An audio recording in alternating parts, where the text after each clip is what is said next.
윤리학에서는 이렇게 얘기합니다. 탐욕, 정욕, 명예욕 이런 것들을 집착이다, 또 혹은 정신질환이다 이렇게까지도 얘기를 합니다. 뭐 그게 정신질환이겠습니까? 라고 생각할 수 있을지 모르지만 그것들이 사람을 파멸로 이끌어가는 원인이 되어지고, 다시 얘기하면 바이러스와 같은 것이다 이렇게 생각하죠. 일반적으로 뭐 그게 죄겠습니까? 라고 생각합니다. 그런데 그 죄라고 생각하지 않았던 일에 끌려가다가 결국은 죄인이 되는, 또 죄를 짓게 되는 그런 일들이지요. 내 삶을 살아가면서 명예 뭐 이런 것들에 집착하다 보면 그 집착이 결국 사람을 병들게 하고, 또 그 뿌리가 상하여져서 죄된 모습의 열매를 맺게 된다는 겁니다. 톰슨이라고 하는 그런 사회학자가 쓴 균형을 잃어버린 삶이라고 하는 책 가운데 보면 이 사회가 균형을 잃어버리는 4가지 원인이 있다고 이야기합니다. 하나는 이성 중심적 가치관을 가지고 살아간다 하는 겁니다. 뭐 이성 중심적 가치관을 가지고 살아가는 일이 왜 균형을 잃어버리게 했을까? 이렇게 생각하게 되죠. 왜?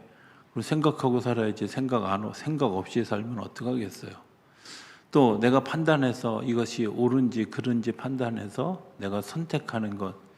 그런데 사람들이 이 이성을 우상화해서 이성 외에 다른 것들을 받아들여지지 않는 이성 중심적 세계관을 가지다 보니까 어려운 일들을 경험하게 되어진다는 겁니다. 특별히 그 이유 중에 하나는 우리가 가지고 있는 그 이성이 병들었음을 모르기 때문에 그렇다는 거죠.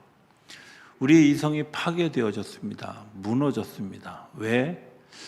내 가치관, 내 중심, 내 욕심 뭐 이런 것들로 가득 채워져서 어느 순간에 정말 바른 것들을 배웠지만 그 바른 것들을 내가 수용하고 받아들이는 입장에서는 그것이 무너진 이성으로, 파괴된 이성으로 우리의 삶을 지배하게 되어지는 거죠. 그래서 파스칼은 네가 가지고 있는 그 이성을 십자가에 못 박으라, 그래야 구원을 얻을 수 있다 이렇게까지도 표현하죠. 내가 가지고 있는 이성 중심적 이런 일들, 이어령 교수님의 책 가운데 보면 이런 이야기가 있습니다. 당신은 굉장히 깊은 영성을 가지고 있는데, 가지고 싶은 욕심이 있는데, 그런 기대가 있고 하나님께 그런 기도를 하고 있는데 잘 안 되는 면이 있다는 거예요. 그 이유가 뭐냐? 하도 어려서부터 이성적으로 생각하고 그리고 판단하고 뭐 이런 그 습관이 되어져서 하나님의 영이 내 안에 와도 그것을 순간적으로 자기가 이거는 이렇게 받아들여야 될까? 저렇게 받아들여야 될까? 판단하게 되어지고, 그것 때문에 하나님의 은혜에 깊이 들어가지 못하는 약점을 가지게 된다. 우리가 가지고 있는 이성이 하나님의 그런 그 거룩함, 또 하나님의 넓은 세계, 하나님의 역사 이런 것들을 오히려 방해하는 것 때문에 균형을 잃어버린 삶의 한 기둥을 무너뜨리는 원인이 되어진다 하는 겁니다. 두 번째는 기술의 진보로 삶의 속도가 너무 가속화되어져서 우리가 겪는 또 다른 그 균형이 무너지는 모습이 되어지게 되어졌다는 겁니다. 굉장히 빠른 속도로 세상이 움직여져 가고 있지 않습니까? 우리가 쓰고 있는 그런 그 가전제품만 해도 사실은 예전에는 그 작동법이 굉장히 쉬웠습니다. 그래서 뭐 전기 꽂고 그냥 키면 켜지고 끄면 꺼졌는데, 요즘에는 뭘 조작하지 않으면 아무것도 볼 수 없는, 심지어 공부하지 않으면 쓸 수 없는, 우리가 들고 다니는 그 핸드폰도 사실은 그 설명서를 잘 들여다보면요, 설명서가 뭐 몇십 페이지, 심지어 심한 경우는 100페이지가 넘는 그런 그 설명서를 가지고 있잖아요. 자동차 운전을 꽤 오래 했는데도 불구하고 요즘 가끔 보면 이제 유튜브에 뭐 자동차에 이런 것 아십니까? 하고 가서 이렇게 들여다보면 와, 이런 것도 있었어? 이렇게 생각되어지는 기능들이 얼마나 많이 생겼는지.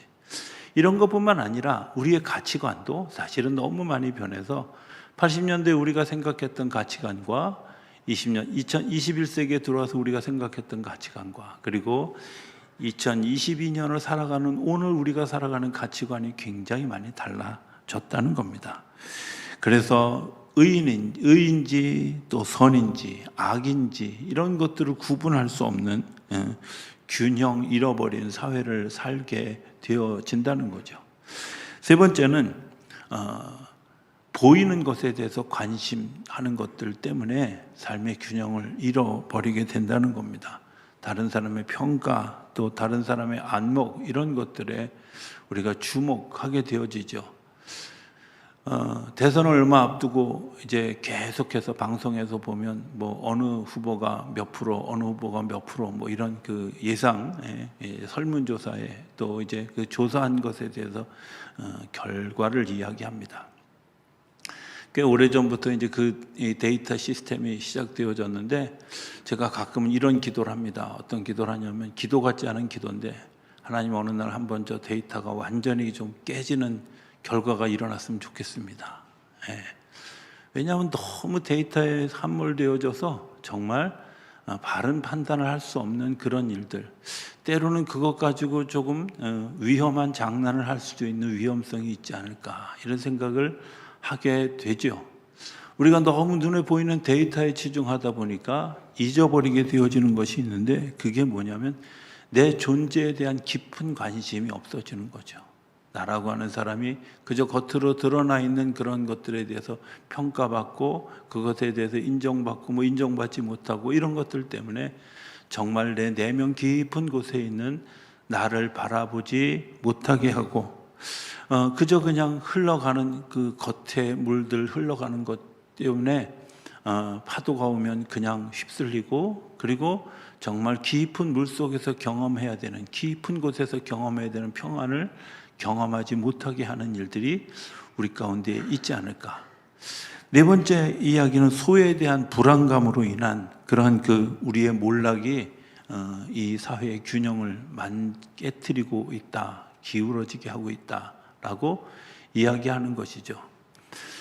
남들 하는 것, 언젠가 한번 이런 글을 썼던 기억이 있습니다. 나는 그곳에 가고 싶다라는 글이었습니다. 뭐 어떤 데서 그냥 이렇게 글 하나를 요청해서 썼는데 제가 그 글에 이렇게 썼습니다. 남들이 좋다는 맛집이 아닌 내가 정말 좋아하는 그 집에 가고 싶다. 남들이 좋아서 사진 찍고 정말 좋은 곳이라고 핫플레이스라고 얘기하는 그곳 아니라 내가 보기에 아름답고 영감이 있는 그곳에 가고 싶다. 뭐 이런 정도의 글이었습니다. 생각해보면 우리가 남들이 다 좋아하는 것, 남들이 다 하는 것, 남들이 입어야 되는 것, 남들이 타야 되는 것, 남들이 장착해야 되는 그런 것에 익숙해져서 정말 내가 좋아하는 무엇인지를 잘 모르고 살아가다 보니까 그것으로부터 소외되어진 것 때문에 내가 비인간화 되어지고 탈인간화 되어지는 일들이 우리 가운데 일어나게 되어지지 않을까 생각하게 되어집니다. 사람은 사실 혼자입니다. 혼자. 어떻게 생각해 보면 우리가 삶을 살아가면서 그 혼자라는 경험을 우리가 자꾸 떨쳐버리려고 하다 보니까 우리 스스로 자꾸 사람들의 그런 그 기대와 이런 것들을 가지게 되죠. 얼마 전에 김창옥 교수님이라고 하는 분의 이제 그 강의 하나를 제가 듣게 되어졌습니다. 그 강의의 내용 중에 이런 이야기가 있습니다. 자기가 10년 정도 이렇게 그 강의를 하고 다니다 보니까 권태기가 왔는데 정말 아주 이루 말할 수 없는 무력감이 왔다는 거예요. 의사를 찾아가서 정신과의 의사를 정말 어렵게 정신과 의사를 찾아가서 물었더니 증상이 뭐예요? 그랬더니 잠이 안 옵니다. 그러니까 거기다가 그 독수리 타법으로 컴퓨터에다가 잠이 안 옴다 이렇게 쓰더래요. 얼굴도 안 쳐다보고. 또 증상이 뭐예요? 정말 죽고 싶습니다. 죽고 싶음 딱 이렇게 쓰더래요. 그리고 뭐 당신은 이런 약을 먹으면 좋겠습니다. 근데 자기가 자기 병을 아는데 이게 약이 그 약이 아니더라는 거죠.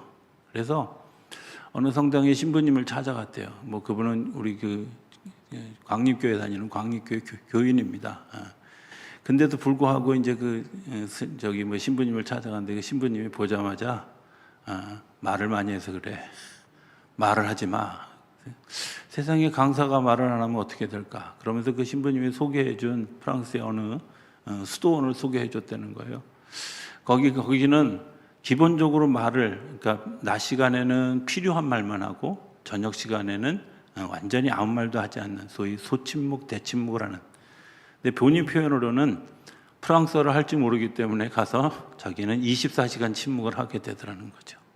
근데 이 24시간 침묵을 몇 주 하는 동안에 자기 자신이 정말 평안함과 또 내 안에서 일어나는 그 기쁨들과 이런 열정들을 다시 회복할 수 있는 좋은 기회가 되어졌다고. 사실 생각해보면 우리가 혼자 있는 것에 익숙치 않은 그런 일들, 그래서 주변에 있는 파도 여러 것들 때문에 정말 나를 지으신 하나님, 내가 어디로부터 왔고 내가 어디로 가고 있는지를 잃어버리는, 삶의 균형을 잃어버리는 그 삶을 살아가고 있지 않을까 하는 생각을 해보게 되죠. 오늘 본문 시작은 이렇게 얘기합니다. 성경에 기록되었을 때 보라 내가 택한 보배로운 모퉁이 돌을 시온에 두노니 그를 믿는 자는 부끄러움을 당하지 아니하리라. 여러분들, 하나님이 우리에게 부끄럽지 않은 정말 보배로운 돌을 이 땅에 두셨어요. 저와 여러분들을 하나님이 이 땅에 보내실 때 정말 보배롭고 존귀한 존재로 이 땅에 보내신 줄로 믿습니다. 안 믿어도 그렇게 되어지는 줄로 믿습니다. 여기 그렇게 얘기해요. 그 시온에 둔 모퉁이 돌을 믿는 자는 부끄러움을 당하지 아니하리라. 부끄러움을 당하지 아니라. 어떤 사람? 믿는 사람.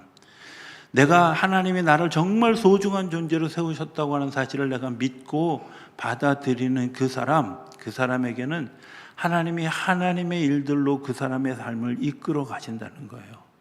사실은 우리가 인생을 살아가면서 아무것도 가지고 오지 않았잖아요. 아무것도 가지고 오지 않았는데도 불구하고 우리가 살아갈 수 있었던 특별한 은혜, 그것은 보내신 사람들을 통해서 일하셨던 하나님의 그런 일들이 우리 가운데 있음을 우리가 인정하고 그것을 받아들이면, 그리고 그 중심에 그 관점에서 우리가 삶을 살아가면 흔들림이 없을 텐데, 우리가 그 일들을 믿지 못하는 것 때문에 어떤 일들이 일어나느냐? 7절에 보면 이렇게 얘기합니다. 그러므로 8절입니다. 또한 부딪히는 돌과 걸려 넘어지게 하는 바위가 되었다 하였느니라. 그들의 말씀을 순종하지 아니함으로 넘어지나니 이는 그들을 이렇게 정하신 것이라. 뭐라고 얘기하냐면, 내가 돌은 돌인데요, 하나님, 내가 거치는 돌이 되었습니다. 사람들로부터 부딪히는 돌이 되어졌습니다. 균형을 잃어버린 삶을 살아가면서 우리가 어떤 일들이 일어나게 되어졌냐면, 우리 스스로 나는 여기에 잘 낄 수 없는 그런 쓸모없는 돌이야, 혹은 뭐 부딪히는 돌이야, 혹은 나는 다른 사람들이 걸려 넘어지게 하는 돌이야, 나는 그런 일들이 잘 준비되어 있지 않아, 뭐 이런 것들로 내 삶, 내 마음, 생각, 이런 것들을 채워가게 되어지는 거죠. 현대인들이 가장 어려운 일들이 뭘까? 그리고 최근에 와서 굉장히 아주 급증한 그런 그 병들이 있는데, 그 병들이 뭐예요? 예전에는 잘 이름도 알지 못했던 우울증, 뭐 공황장애, 이런 것들이 우리 삶 가운데 왜 그렇게 많이 일어났을까요? 우리 스스로가 어떤 생각을 하고 있냐면, 나는 쓸모없는 사람이야, 나는 오히려 공동체를 해치는 사람이야, 나는 사람들을 넘어지게 하는 사람이야, 이런 것들로 내 삶에 내 생각들을 채워가는 거죠. 그 원인이 어디 있을까? 그 원인은 사실은 다른 데서 원인을 찾으려고 하는데, 가장 커다란 원인은 내 존재가 정말 보배롭고 존귀한 존재라고 하는 사실을 잃어버린 거예요. 믿지 않는 거죠. 하나님이 우리를 정말 거룩한 존재로, 복된 존재로 세우셨다는 사실을 믿지 않는 거예요. 믿지 않다 보니까 다른 사람하고 비교하고요, 믿지 않다 보니까 겉으로 드러나 있는 업적에 대해서 치중하게 되어지고요, 그리고 그것 때문에 내가 평가를 받는 것으로 생각하는 거예요. 내가 뭔가 정말 뭐 특별한 재주를 가져야만 내가 사람들로부터 인정받을 수 있어, 뭐 이렇게 생각하는 거죠. 아닙니다. 하나님은 우리를 세우실 때 분명하게 6절은 이렇게 보배로운 모퉁이 돌을 세우셨다고. 카일라일이라고 하는 그런 그 철학자는 약한 사람들은 던져진 돌을 걸림돌이라고 얘기하고, 강한 사람들은 그 돌이 던져진 그것을 디딤돌이라고 이야기합니다. 우리 스스로 약해져 있을 때는 왜 이런 모든 환경들이 나를 걸려 넘어지게 하고, 이 모든 환경들이 나를 불편하게 하고 나를 힘들게 한다고 이야기하지만, 그것을 극복할 수 있는 믿음을 가진 사람들의 특징은 뭐냐면, 그 돌이 내가 한 걸음 더 내딛게 하는, 내가 넘어서게 하는 디딤돌로 삼아 주신다는 겁니다.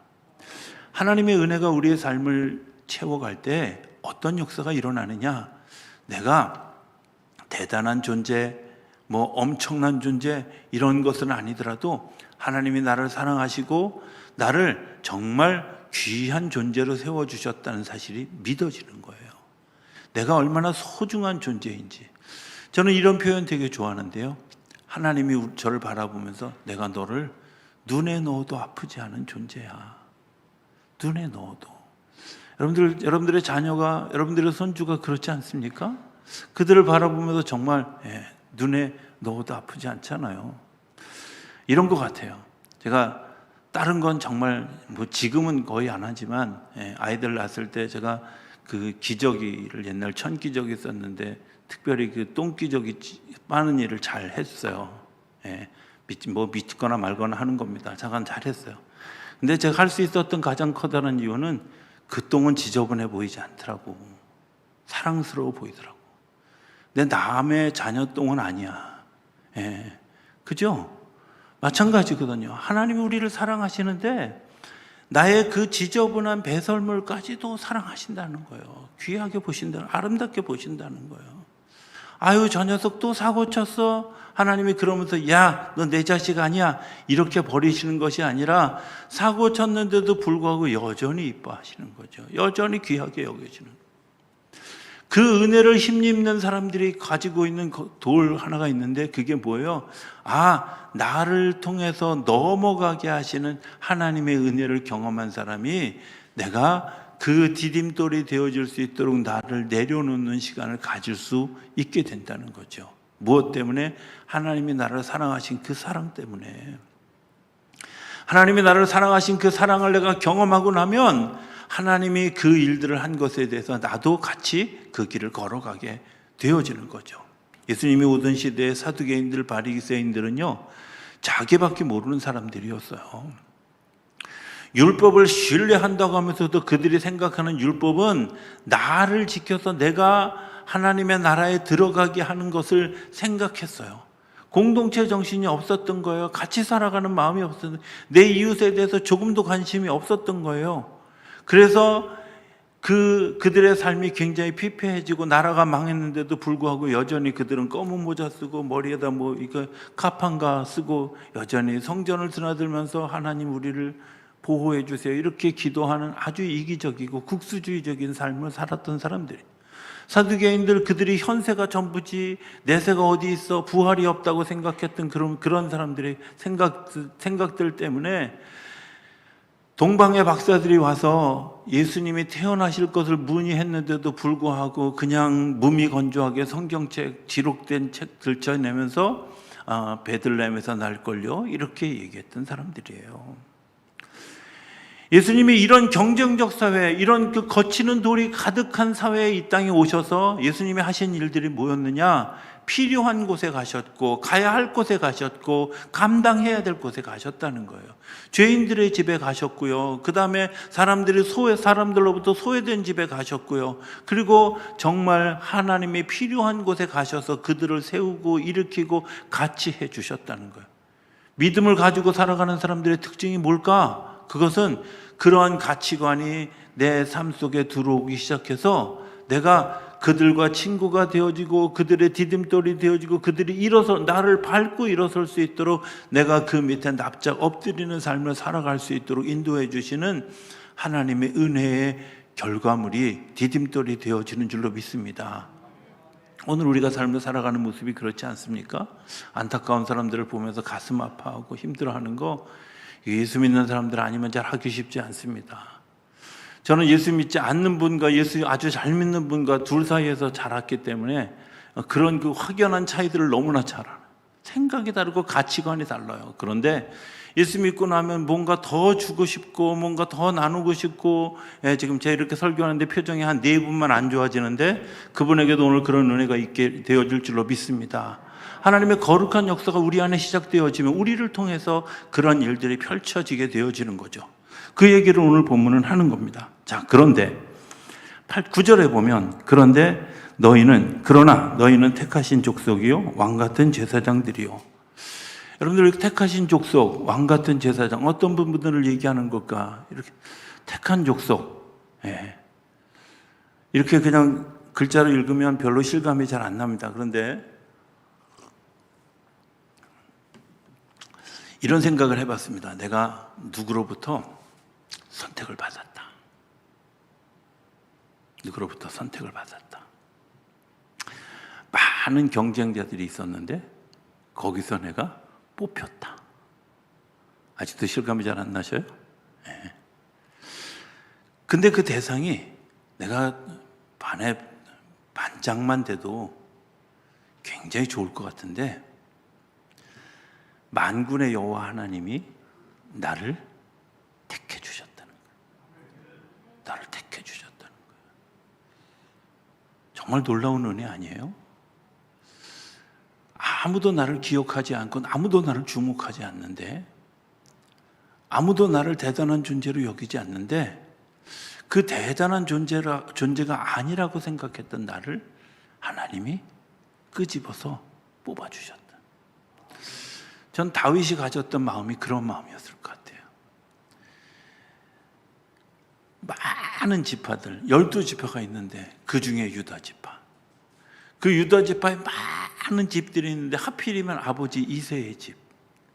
그 집에 8명의 형제들이 다 있는데 그 7명의 형들 다 제쳐두고 하필이면 하나님이 나를, 근데 그 나를 왜 나를 택하셨나요? 이럴까요? 하나님 너무 감사합니다 이럴까요? 사실은 하나님이 우리를 택할 때요, 수많은 사람 중에서 우리를 골라서 우리를 불러서 우리를 하나님의 자녀 삼아 주셨어요. 택한 족속이에요. 택한 족속이에요. 하나님 픽해 주신 거예요. 뽑아 주신 거예요. 하나님이 나를 뽑아 주셨다는 그 감격, 다윗의 일생을 살아가는 삶 가운데 그가 흔들리고 넘어질 때도 변하지 않았던 것이 뭐였을까? 하나님이 나 택해 주셨어. 하나님의 사무엘 선지자를 통해서 나를 택해 주셨어. 나를 불러 주셨어. 나를 왕으로 세우셨어. 그 후람이 어디로부터 왔는지를 분명히 아는 그의 삶이, 그가 삶을 새롭게 하는, 그리고 삶을 다시 일어서게 하는 놀라운 능력이 되어졌다는 거죠.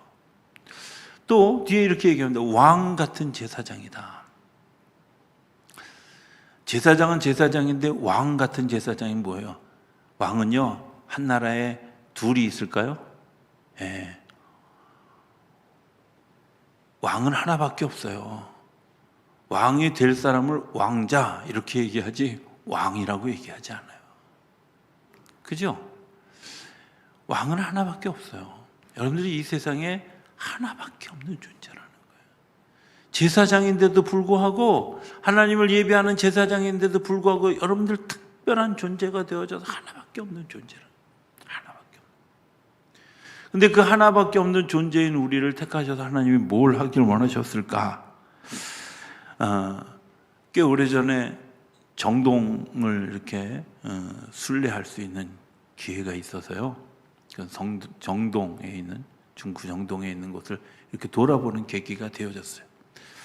거기 이제 그 배제학당이었던, 옛날 배제학당 지금 건물이 있는 그 자리에 머릿돌, 또 정동제일교회 머릿돌, 또 이화여고의 머릿돌, 이 머릿돌들을 이렇게 유심히 보게 되어졌어요.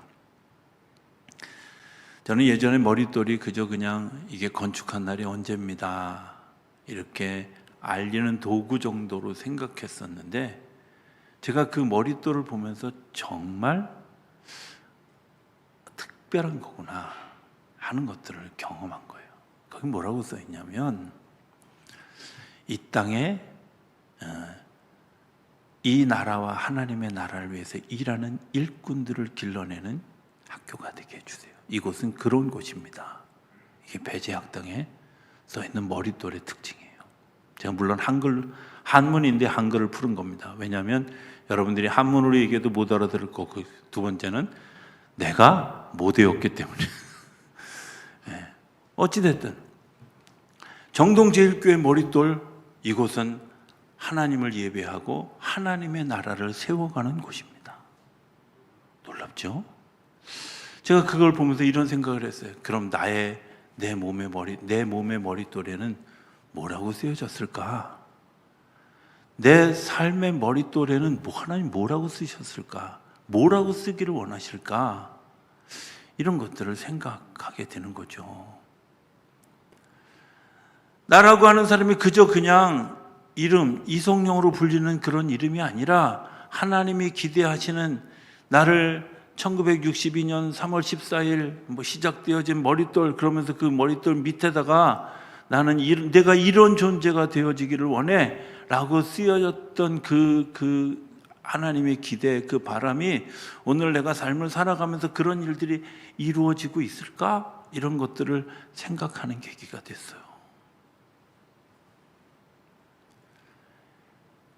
세상에 거치는 돌이 하나님의 인도하심으로 디딤돌이 되어졌는데, 하나님의 은혜로 디딤돌이 되어졌는데, 이제 하나님께서 우리에게 사명을 주셨는데, 어떤 사명? 내가 이 땅에 살아가면서 하나님의 나라와 하나님의 의를 위해서 사용되어질 그 사용처 한 사람 한 사람들에게 머릿돌을 심어주셨을 때, 각 사람에게 부여하신 그 머릿돌이 내 삶의 사명이 되어진다는 거예요. 내가 주부로 살아갈지라도 자녀들을 잘 돌보고 그들을 위해서 기도하고 남편을 섬기고 남편이 그 일들을 잘할 수 있도록 돕는 이 일들을 하는 거, 그것을 내 사명으로 주셨다면, 여러분들의 머릿돌이 그것이라면, 그걸 정말 최선을 다해서 하나님의 영광을 위해서 내가 다 할 수 있는 거, 여러분들 그게 내가 머릿돌대로 사는 거잖아요. 내가 목사가 되어져서 그저 그냥 하루 한 날 시간을 흘려보내는 것이 아니라, 어떻게 하면 하나님의 나라를 세워갈 수 있을까? 우리 성도들을 잘 섬길 수 있을까? 말씀을 묵상하고 기도하는 일들이 나의 삶의 전부가 되어져야 되는데, 그렇지 못한 모습이 내 안에 혹시 있는 것은 아닐까? 이런 것들을 생각하게 되죠. 오래전에 차범근 선수를 뵀던 기억이 있습니다. 독일에서 이제 축구하다가 돌아와가지고 다니던 교회가 그 동부이천동에 있는 충신교회였는데, 저도 비슷한 시기에 이제 그 교회를 이렇게 어느 날 교회를 갔는데 아는 사람이 있어서 안녕하세요 그랬는데, 그분이 긴가민가한 표정으로 나를 쳐다보더라고요. 보니까 나는 텔레비전에서 그분을 봤는데 그분은 나를 한 번도 본 적이 없는 거죠.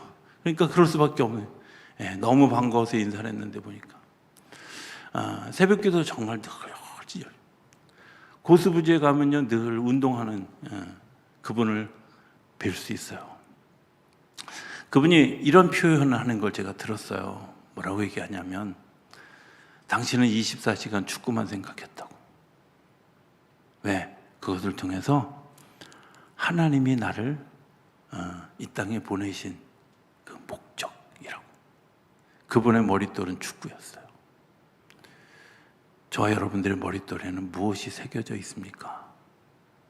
그리고 그 머릿돌에 쓰여진 대로 우리의 삶을 살아가고 있는지요? 오늘 본문은 이렇게 얘기하잖아요. 9절에 보면 너희는 택하신 족속의 왕 같은 제사장들이여 거룩한 나라여 그의 소유가 된 백성이니 이는 너희를 어두운 데서 불러내어 그의 기이한 빛에 들어가게 하신 이의 아름다운 덕을 선포하게 하려 하심이라. 하나님 우리를 통해서 어두운 세상에 빛을 보내기를 원하신다면, 우리를 통해서 희망이 없는 곳에 희망을 만들어가는 일에 쓰임받기를 원하신다면 하나님, 내가 기꺼이 주님, 제가 여기 있습니다. 나를 보내주십시오. 주님, 제가 여기 있습니다. 나를 사용하여 주십시오. 주님 앞에 나아가는 우리의 모습이 되어야 되는 줄로 믿습니다. 하나님, 우리를 보배롭고 귀한 돌로 이 세상에 보내주셨고 택한 족속으로, 거룩한 백성으로, 왕같은 제사장으로 우리를 세워주셨는데 이 한 주간 내가 어떻게 그 머릿돌의 삶을 살아갈 수 있을까? 우리가 마음으로 결단하고 그리고 그 삶을 살아가는 것 때문에 하나님의 풍성한 은혜로 승리하는 우리 모두가 되어줄 수 있게 되기를 주의 이름으로 축복합니다. 넘치기보다